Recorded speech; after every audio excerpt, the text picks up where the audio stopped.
त्यागमूर्ती माता रमाई आंबेडकर यांच्या स्मृतींना उजाळा देण्यासाठी सोलापुरातील महामानव डॉक्टर बाबासाहेब आंबेडकर यांच्या पूर्णाकृती पुतळ्याजवळ अभिवादनासाठी मोठा जनसागर लोटला होता. अभिवादन केले. त्यांच्या त्यागमय जीवनकार्याचा, संघर्षाचा आणि बाबासाहेबांच्या सामाजिक लढ्यातील मोलाच्या योगदानाचा उल्लेख करताना वातावरण भारावून गेले.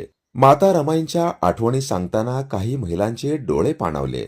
माता रमाई आंबेडकर यांच्या त्याग, सहनशीलता व सामाजिक बांधिलकीचा वारसा पुढील पिढीपर्यंत पोहोचवण्याचा संदेश देण्यात आला. उपस्थितांनी अशा प्रेरणादायी व्यक्तिमत्वाच्या स्फूर्ती जपण्याची व त्यांच्या विचारांवर चालण्याची शपथ घेतली.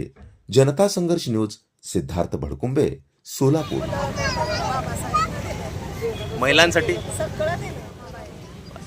आजचा दिवस आमच्यासाठी खूप मोठा, म्हणजे खूप मोठा. 128 वर्ष रमाईला झाले.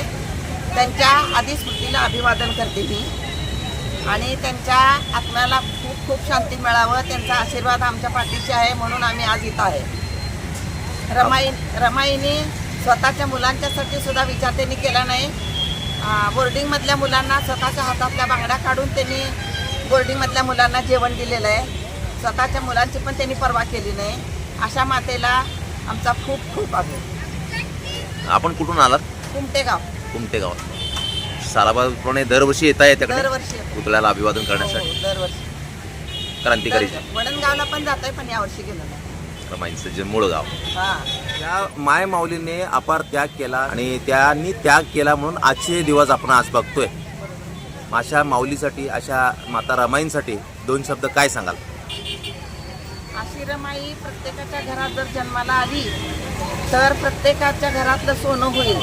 त्या माता रमाईने एवढा त्याग केला आपल्यासाठी, तर त्या रमाईसाठी आपण पण सगळेजण एकत्र येऊन रमाईचाच विचार मनात ठेवून आणि त्या रमाईचेच विचार प्रत्येकाला सांगत राहावे.